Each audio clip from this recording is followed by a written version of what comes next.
우리 하나님의 말씀 예레미야 33장 1절부터 3절의 말씀입니다.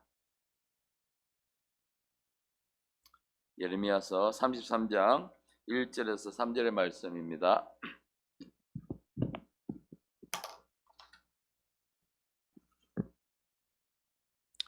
우리 말씀 함께 읽겠습니다.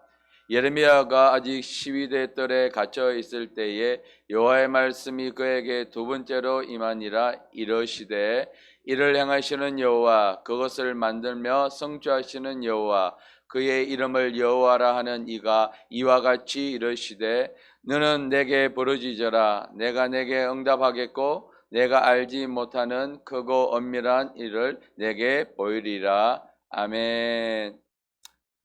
기도의 방파제를 세워라 라는 말씀의 제목 가지고 오늘 이 새벽에 함께 말씀 나누며 하나님 주신 말씀을 통해 우리가 은혜 받고 또 그 말씀으로 살아가기를 원합니다. 아멘. 여러분 말씀 묵상 잘 되고 계십니까? 계속 하셔야 합니다. 말씀을 듣고 은혜 받고, 그런데 그 다음 단계가 바로 말씀의 묵상입니다. 내가 은혜 받은 말씀, 그 말씀 내 속에 심겨져야 내 삶의 변화가 일어납니다. 변화가 일어나요. 우리나라의 기독교 인구가 많이 줄어들었어요. 뭐 예전에는 1,000만 했는데 지금 한 700만 정도 되고 가나안 성도가 한 200만 정도 되니까 실질적으로 교회를 다니는 성도들이 한 500만 정도밖에 안 돼요. 왜 그렇겠습니까? 교회를 다니면서 말씀 은혜를 받죠. 받고 요즘 또 우리가 말씀 들을 수 있는 통로가 너무 많아졌잖아요. 그래서 말씀을 얼마든지 우리가 할 수 있는데 그 말씀을 듣고 은혜 받는 데서 그냥 거쳐버리기 때문에 그 다음 단계가 반드시 필요합니다. 그래야 말씀이 우리 속에 심겨져서 말씀이 뿌리가 내리고 자라는 것입니다. 그래서 여러분 계속해서요 말씀의 은혜를 받으셨으면 그 말씀을 가지고 계속 중얼거리셔야 합니다. 되새김질 하셔야 됩니다. 자, 그리고 또한 지난번에 이제 목사님께서 우리에게 성전이 있고 그 성벽이 있는데 우리의 무너졌던 성벽이 회복되어야 돼, 세워져야 된다. 우리 성벽이 세워지는 것이 무엇으로 세워지겠습니까? 바로 말씀입니다. 말씀이 우리 속에 단단하게 견고하게 세워져 있어야 우리가 어떤 고난이 와도요, 원수의 어떤 유혹이 와도 흔들릴 수는 있어요. 그 때문에 흔들릴 수 있습니다. 그런데 무너지지는 않습니다. 무너지지 않는 거예요. 히브리서 4장 14절 말씀에 우리가 잘 아는 말씀이죠. 하나님 말씀은 살아있고 활력이 있어 좌우의 어떤 날선 어떤 검보다 예리하여 홍과 영과 및 관절과 골수를 찔러 쪼개기까지 하며 우리 마음의 생각과 뜻을 판단한다고 하셨습니다. 이것이 바로 말씀의 역할입니다. 우리 내면에 있는 부분이 잘못된 부분들을 제거하고요. 또한 아버지 그것을 더 단단하게 만드는 것이 바로 이 말씀의 역할입니다. 또한 우리가 말씀 묵상을 가지고 기도하게 되면 더 깊은 하나님의 임재 안으로 우리가 들어갈 수가 있습니다. 그래서 우리는 말씀을 가지고 기도를 해야 합니다. 그래서 말씀을 가지고 깊이 묵상하면서 기도하게 되면 더 깊은 하나님의 임재 안으로 들어갈 수가 있고요. 그래서 기도할 때 말씀을 가지고 기도하는 게 너무 중요합니다. 제가 요즘 이제 말씀을 붙잡고 기도하는 말씀이 있습니다. 지난 금요일 날 혹시 여러분 어떤 말씀이 선포됐는지 혹시 지금 기억하고 계십니까? 아니면은 주일 날 여러분 은혜 받으셨죠? 집에 가서 나누니까 집사님이 굉장히 은혜를 많이 받았더라고요. 혹시 여러분들 저도 사실은 뭐 이렇게 들으면 말씀 들으면 그때는 이제 기억을 하고 은혜 받고 하는데 제가 말씀 묵상하고 나서부터는 말씀 좀 다르더라고요. 올해 말씀이 기억에 남더라고요. 지난번에 말씀이 마가복음 16장 17절 18절 말씀인 믿는 자들에게는 이런 일이 따르리니, 그렇죠? 믿는 자들을 하면 전에부터 해서 지금까지 쭉 믿어오는 사람들, 그 사람들에게 일어나는 일이 가장 먼저 일어나는 일이 무엇입니까? 내 이름으로 귀신을 쫓아내며, 그렇죠? 내 이름으로 귀신을 쫓아내며 새 방언을 말하며 뱀을 집어 올리고 무슨 돌을 받을지라도 해를 받지 아니하고 그리고 병든 자에게 손을 얹어 나으리라. 제가 계속 이 말씀을 가지고 계속 저도 이제 기도하고 있습니다. 그래서 우리가 말씀 묵상이 참 중요한 게 바로 이것입니다. 은혜 받은 것 가지고 우리는 계속해서 기도하고 그 말씀이 내 속에서 실질적으로 역사가 일어나야 되죠. 성경에서 예수님께서 2000년 전에 행하신 그 능력이 그냥 성경에 기록된 역사적인 이야기라면 우리와 상관없죠. 근데 그 말씀은 그때도 일어났고 지금도 일어나는 말씀. 하나님의 말씀은 과거에만 역사하는 말씀이 아니라 그 과거에도 역사하셨고 지금도 역사하시는 변함없는 말씀. 세상이 모든 것이 다 변화한다 할지라도 변하지 않는 것 하나 하나님의 말씀. 이 말씀은 일점이력도 변함이 없는 하나님 말씀은 2000년 전에 역사하신 하나님 말씀이 현재에도 우리들 삶 속에도 역사가 일어난다는 것이죠. 그러기 위해서는요, 우리가 이 말씀을 가지고 계속해서 기도해 낼 때에 그 말씀 우리 속에서 역사가 일어나는 것입니다. 우리 속에서 치유가 필요하신 분들, 경제적인 어떤 문제나 어떤 또 나의 문제 해결이 필요하신 분들, 그 말씀, 우리에게 주시는 그 말씀 붙잡고 기도할 때에 내가 의지적으로 나는 나아야지가 아니라 그 말씀이 자연적으로 내 속에 들어서 믿어지게 되고 그 말씀을 통해서 내가 치유되고 회복되고 풀어지는 역사가 일어나게 된다는 것이죠. 여러분, 그래서요 우리는 계속해서 그 말씀을 가지고 중얼거리고 그 말씀을 가지고 우리는 기도를 해야 합니다. 자, 오늘 말씀의 제목이 방파제, 기도의 방파제를 세우라는 것인데요. 여러분, 우리 방파제의 우리 여러분 역할 너무나 잘 알고 있죠. 폭풍이나 해일 등 큰 파도가 닥쳐올 때에 항구 안에 있는 것들을 보호하는 역할을 하는 것이 바로 방파제의 역할이죠. 그래서 항구 밖의 바다 쪽으로 방파제를 쌓아서 만드는 것을 이야기하는데요. 제가 이제 어릴 적에 바닷가에서 자랐기 때문에 실질적으로 이 방파제가 얼마나 중요한가 너무나 잘 경험을 했습니다. 그래서 태풍이나 특별히 태풍이 올 때 바닷가는 굉장히 위험하고 해일이 일어나게 되는 것이거든요. 그러면 그 바닷가 안에 있는 모든 항구 안에 배들을 보호하기 위해서는 정말 이 방파제의 역할이 너무나 중요합니다. 근데 이 방파제가 하루아침에 그냥 뚝딱 만들어지느냐? 아니더라고요. 이 방파제가 새롭게 지어질 때는 수년이 걸리고 또 태풍을 맞아서 보수할 때도 수개월의 시간이 걸리게 되는 것입니다. 그래서 우리의 기도도 마찬가지죠. 우리에게 큰 고난이 이런 역경이 닥쳐올 때 어떤 징조가 보이진 않지 않습니까? 예고 없이 우리가 태풍이야 요즘은 어떤 예보를 통해서 미리 대비하죠. 대비한다 하더라도 그 받는 피해를 조금은 줄일 수 있지만 완전히 피할 수는 없지 않습니까? 그런데 우리 인생에 이런 역경이나 고난 같은 경우에는 예고 없이 찾아오지 않습니까?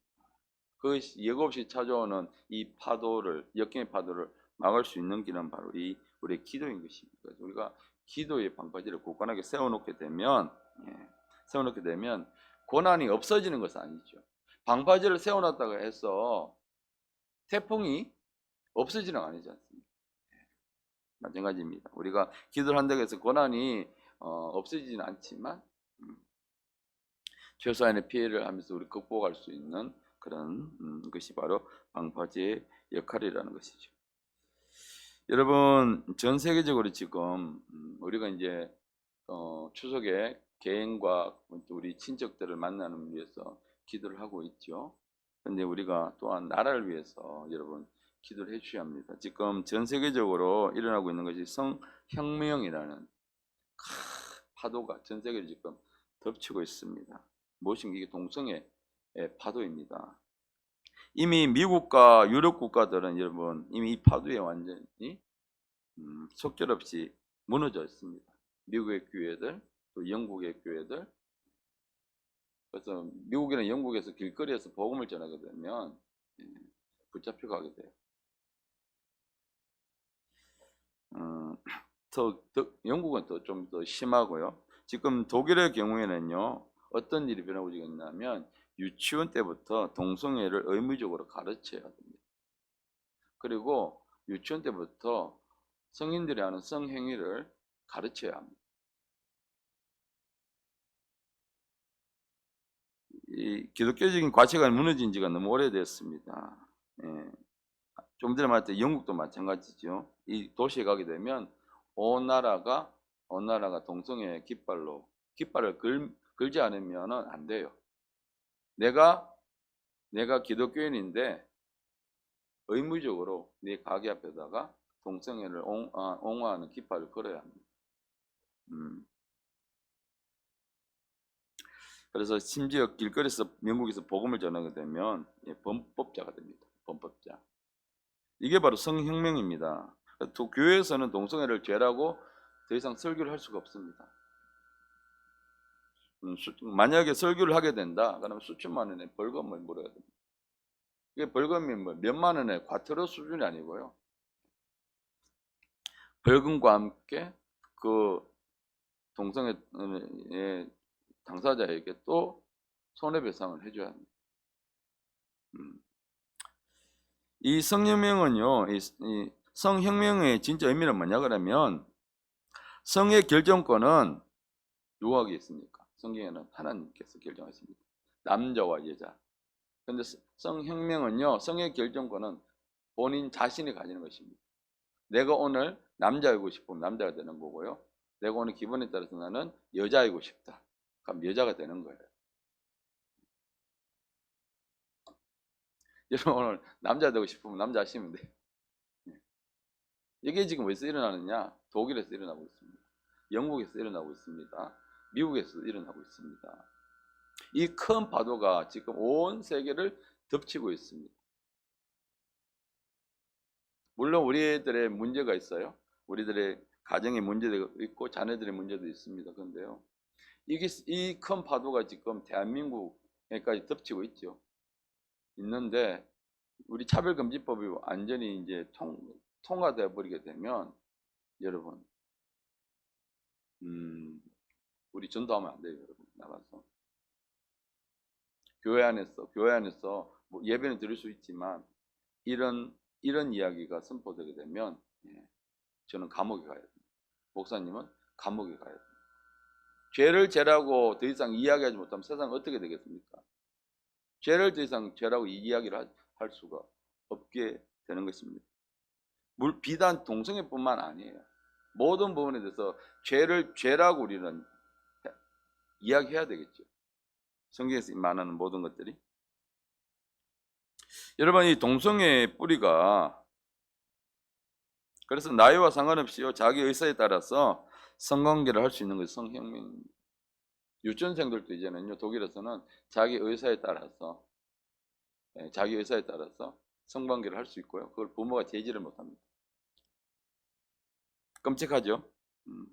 이것이 바로 성혁명입니다. 이 동성애의 뿌리가 어디서 나왔느냐? 바로 공산주의에서 나왔습니다. 공산주의에 시작된데 이 모두가 잘 살자고 하는 것이 사회주의고 공산주의지 않습니까? 누구나 다 평등해야 된다. 가진 것 없이 다 평등해야 된다. 그런데요, 이 공산주의를 가장 해치는 것이 뭐냐라고 하니까 가정이라고 하는 줄 압니다. 가정 때문에 그래서 가정이 파괴돼야 된다. 그래서 가정을 파괴할 수 있는 것이 뭐냐 하니까 이게 동성애를 독려하는 겁니다. 동성애를 하게 되면 가정이 파괴되죠. 지금 미국의 대통령 후보로 나왔던 해리슨이 지금 표방하고 있는 것이 이 동성애입니다. 가정을 파괴하는 것.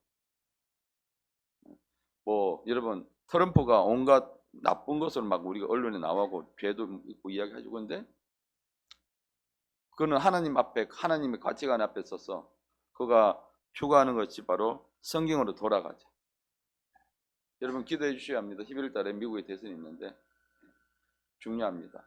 미국이 하나님이 지금 미국을 통해서 전 세계의 질서를 유지하고 계신데 미국마저 그렇게 무너져 버리게 되면 지금 어떻게 되겠습니까?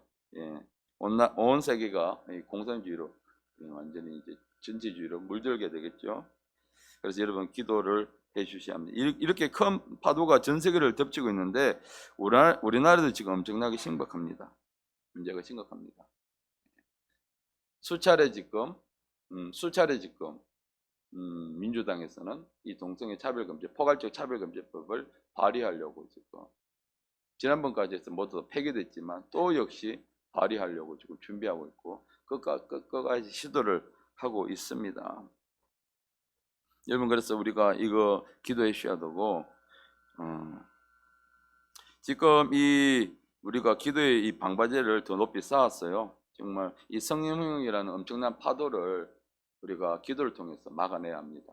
전 세계가 지금 대한민국을 주시하고 있습니다. 대한민국이 이 포괄적 차별금지법에 대해서 어떻게 처리를 하는가에 대해서 보고 있습니다. 대한민국이 무너지게 되면 이제 전 세계 마지막 포로가 무너지게 되는 것입니다. 그래서 정말 우리나라가 얼마나 중요한가 이거에 대해서 우리는 기도를 해야 합니다. 여러분 얼마 전에 대법원에서요 일정 기간 동안 동성끼리 거주만 해도 건강보험 피부양자의 자격을 부여하는 판결을 내렸습니다. 이것이 무엇입니까? 동성혼을 찬성한다는 의미입니다. 이 동성혼을 찬성한다는 것은 뭐냐? 동성애를 인정한다는 것이고 나중에 더 나아가서는 포괄적 차별금지법을 마련될 수 있는 단초가 제공된 것입니다. 그래서 10월 27일 날 한국의 모든 교회들이 연합해서 이 동성혼에 대한 재판 판결이 잘못됐다는 것을 기도를 통해서 하고자 하는 여의도에서 모임이 있습니다. 자세한 일정이 나면 여러분들께 공지를 해드릴 텐데 이 날만큼 여러분 다른 일정을 다 미뤄두시고 나가셔야 합니다. 귀찮아서 무너지고 나면 여러분 미국이나 영국처럼 돼버리면 그때는 돌이킬 수가 없습니다. 그럼 우리 때는 괜찮지. 그럼 우리 자녀들은요. 그 다음 세대들은요. 점점 그들은 어떻게 됩니까? 하나님 말씀에 대한 가치관이 흔들리게 됩니다. 동성애? 괜찮지. 지금 다음 세대들이 거의 한 10명 중에 5명이 동성애에 대해서 거부감이 없어지는 상태입니다. 우리 어른들이 여러분들 이 부분에 대해서 우리가 책임감 있게 하나님 앞에 나서야 합니다. 우리 가정 일도 중요하고 우리 교회 일도 중요하고 다 중요합니다. 그러나 나라가 하나님 안에서 이 나라 대한민국이 바르게 세워질 때에 하나님의 가치관을 바르게 세워질 때에 우리는 바르게 신앙생활할 수 있습니다. 자, 오늘 본문에서요, 여러분, 오늘 본문에서 정말 남유다 백성들에게도 엄청난 이 멸망의 파도가 닥쳐올 것이라고 하나님께서 예레미야 선지자를 통해서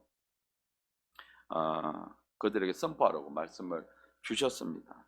그런데요, 백성들은 그 말을 믿지 않습니다.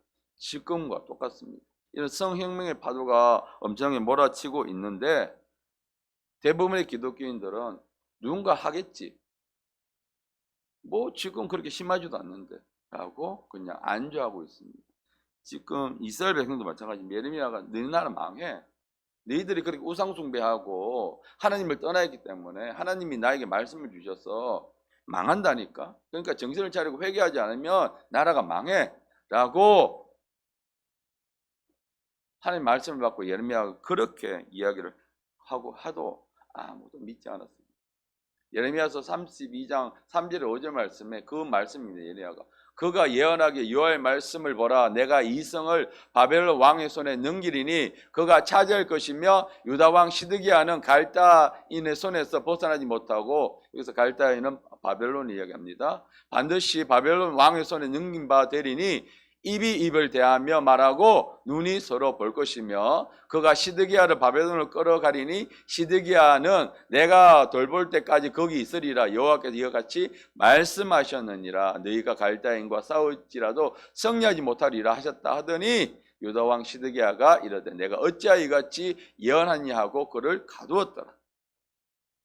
백성들이 정신을 차리지 못하면 지도자라도 바로 깨어 있어서 하나님 앞에 그래 하나님이 이렇게 말씀하셨으면 우리가 정신을 차려야지 우리가 회개하자라고 지도자가 바르게 세워져 있어야 하는데 오히려 더 이런 예언을 하는 시드기야를 반국가 세력으로 인정을 합니다. 그리고 가둬 버리죠. 여러분, 영적으로 얼마나 지금 남유다 이스라엘가 어두워져 있는가를 우리는 볼 수 있습니다. 지금 이 나라가 얼마나 영적으로 지금 어두워져 있는가를 우리는 단편적으로 볼 수 있습니다. 그래서 우리는 기도의 방파제를 쌓아야 합니다. 이 성령혁명의 파도가, 이 동성의 파도가 얼마나 무시무시한지 우리는 지금 피부로 느끼지 못하니까 하나님 막아주시겠지. 아니면 와도 그냥 그 하나님 문화니까 그 정도까지 되겠어. 실질적인 예로 지금 미국과 영국과 유럽들이 나가보시면 온 천지가 동성애 깃발로 물들어져 있어요. 웨일즈에 큰 부흥이 일어났던 그 부흥의 근원지가 되었던, 그래서 웨일즈의 부흥을 통해서 평양의 대부흥의 시초가 되었던 그 웨일즈에 그곳에서 어떤 일이 나고 있습니까? 전 세계 동성애자들이 1년에 한 번씩 모여서 동성애 파티를 축제를 하는 곳이 바로 그 웨일즈 땅이 되어버렸습니다. 우리는 깨어서 기도해야 합니다. 오늘 본문에 있는 말씀처럼 여러분, 그러나 이렇게 하나님께서 심판하겠다라고 예레미야가 이야기한 것은 바로 하나님의 목적이 심판에 있지 않다는 것입니다. 하나님이 심판하실 거면 그냥 바로 심판해 버리시죠. 왜? 그들에게, 이스라엘 백성들에게 회개할 수 있는 기회를 주며 시간을 주겠습니까? 하나님의 목적은 심판이 있지 않습니다. 왜냐하면 우리 하나님은 사랑이시기 때문입니다. 그래서 회개하고 돌아오면 회복시켜 주겠다라는 것이 바로 우리 하나님의 마음인 것입니다. 그래서 예레미야 선지자를 통해서 멸망할 것을 선포하게 하시는 것이기 때문에, 그래서 우리 하나님은요 끝까지 기다리십니다. 우리를 기다려 주셨잖아요. 우리가 무슨 자격이 있어서 하나님 우리를 품어주셨나요? 하나님께서 끝까지 우리가 돌아오기를 기다려 주셨기 때문에 그것이 바로 우리 하나님의 마음입니다. 그래서 예레미야 32장 37절 마음에 우리 하나님 마음이 나와 있습니다. 함께 읽겠습니다. 보라, 내가 노염과 분함과 큰 분노로 그들을 쫓아 보내었던 모든 지방에서 그들을 모아들여 이곳으로 돌아오게 하여 안전하게 살게 할 것이라. 그들은 내 백성이 되겠고 나는 그들의 하나님이 될 것이며. 아멘. 큰 나라를 들어서 멸망하게 하실지라도 하나님은 끝까지 하나님의 백성 이스라엘 백성들을 품고 계셨다는 것이죠. 그들을 내가 쫓아 보냈던 모든 지방으로 내가 그들을 회개하고 돌아오게 되면 내가 그들을 안전하게 다시 그곳에서 살게 하겠다. 그들은 내 백성이다. 나는 그들의 하나님이 될 것이다. 하나님의 마음은 심판이 아니라는 것입니다. 우리에게 역경과 고난과 이것이 마치 심판처럼 느껴질 때가 있죠. 그런데 결코 하나님의 목적은 심판이 있지 않습니다.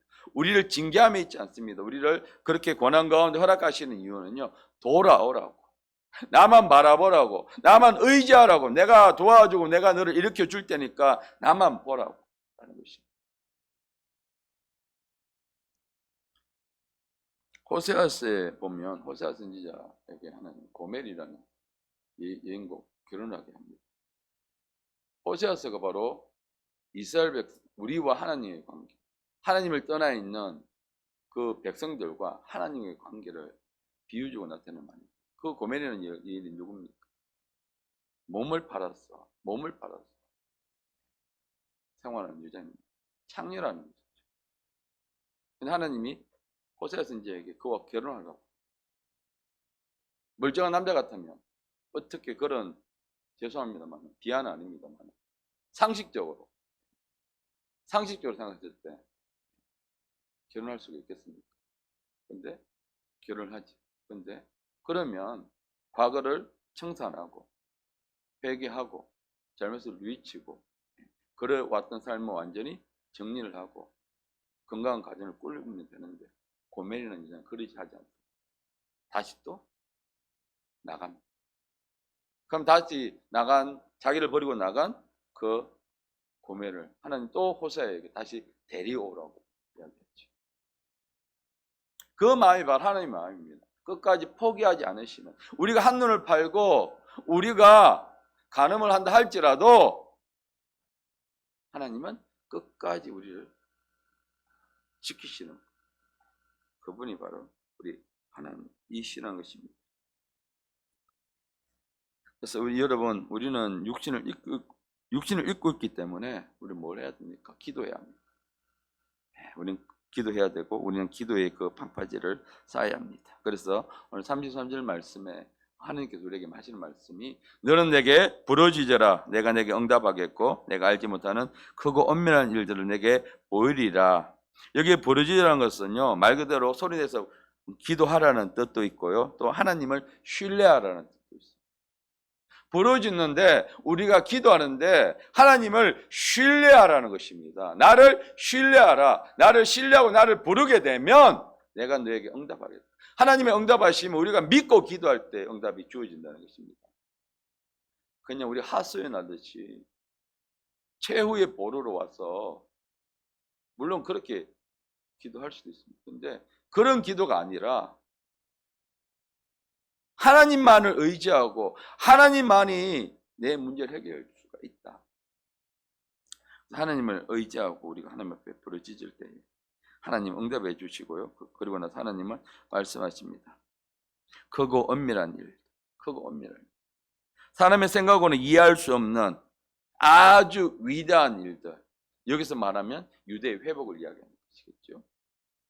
그런 일들을, 그러니까 우리가 생각하고 우리는 이렇게 응답이 왔으면 좋겠습니다라고 생각할 때 하나님 그것을 벗어나서 하나님의 계획을 우리가 하나님 믿고 부르짖을 때 우리에게 보여주신다는 것이죠. 그 엄밀한 일들 내게 보이리라. 이제 남녀 백성들에게 멸망과 회복이 하는 아주 엄청난 이 파도가 몰려오고 있습니다.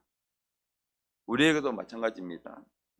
이번 우리가 우리 추석 때에 우리가 가족들을 위해서 기도하는 이유가 무엇입니까? 우리 가족들의 모임이 아름답게 만났다가 아름답게 마무리되는 것이 너무나 좋죠. 그런데 혹여 아름답게 만났다가 험하게 끝날 수도 있습니다. 그 모임 가운데 원수 마귀가 역사하게 됩니다. 어떤 일이 날지 우리는 모르지. 그렇기 위해서 우리는 기도를 해야 하는 것이죠. 그러기 위해서 우리는 기도의 방파제를 우리는 쌓아야 하는 것입니다. 왜? 혹시라도 형제 중에 혹시라도 어떤 그 때문에 감정적으로 그렇게 왔을 때 내가 그 형제와 감정적으로 우리는 하면 안 되죠. 내가 기도의 방파제로 내가 준비되고 있다면 그런 일이 있다 할지라도 우리는 휩쓸리지 않게 되고 오히려 더 우리가 그 상황에 대해서 기도해 왔기 때문에 잘 대처할 수가 있게 되는 것이죠. 그리고 또한 우리가 기도할 때에 우리 가정에 흐르는, 우리 형제들 가운데 흐르는 그런 잘못된 부분들이 우리가 기도하는 가운데 발견되게 되면 우리들의 이 추석의 모임이 더 아름다운 모임이 될 수 있기 때문입니다. 이것이 바로 우리가 기도의 역할입니다. 그래서 고난 중에 고난 가운데 있으면 누구든지 기도를 하지만 고난이 오기 전에 우리는 항상 기도를 하는 사람이 되어야 합니다. 그래서 하나님께서 갈라디아서 5장 10절 말씀에 쉬지 말고 기도하라 우리에게 말씀을 주셨습니다. 매일 기도하는 것이 바로 우리의 사명입니다. 여러분 방파제는 그냥 세워지지 않습니다. 우리의 이 기도의 방파제도요, 우리 기도의 수고가 있어야 합니다. 내가 기도의 방파제를 쌓아야지라고 마음만 먹고 있어서는 안 되고요. 우리가 기도하는 수고가 있어야 합니다. 헌신과 수고가 있어야 합니다. 여러분, 우리 하나님께서는요, 무엇이든지 할 수 있는 전지전능하신 분이십니다. 믿으십니까? 예. 그분께서 사람의 도움 없이 계획하시면 되는데, 하나님이 계획하셨으면 하나님이 실천하시면 되셨습니까? 그런데 하나님은 우리의 도움이 필요 없으신 분이십니다. 그런데 우리 보고 먼저 기도하라고 하십니다. 너는 내게 부르짖으라 하십니다. 그러면 하나님의 계획을 우리에게 보여주신다고 하셨습니다. 하나님께서 이미 남유다의 멸망을 선지자를 통해서 말씀하셨습니다. 그것은 무엇입니까? 그들에게 깨어서 기도하라고, 깨어서 기도하라고 여러분 말씀하신 것입니다. 오늘도 우리 하나님께서 오늘 우리 본문을 통해서 우리에게 말씀하십니다. 세상에 이런 징조들이 일어나고 있는데 이것이 끝은 아니다. 이건 끝은 아니다. 그렇기 때문에 끝은 아니기 때문에 기도하라는 것입니다. 준비하라는 것입니다. 거대한 하나님을 대적하는 세력들이 몰려오고 있는데 우리가 우리의 가정과 교회를 지키기 위해서는 무엇입니까? 우리는 기도. 우리 한 마음으로 기도하는 것입니다. 이번 한 주간 이렇게 특별 새벽 기도가 지나갔습니다. 이 시간 기도하신 분들도 계시고 기도하지 못하는 분들도 있습니다. 그래서 우리가 기도할 때 교회 성도들 위해서 여러분 기도해 주시길 바랍니다. 그리고 오늘 또 계속했어요. 여러분 오늘 묵상 말씀이 있습니다. 너는 내게 부르짖으라. 이 말씀 여러분 이 말씀을 묵상하시고요. 이 말씀 붙잡고 오늘도 기도하시는 시간이 되시기 바랍니다.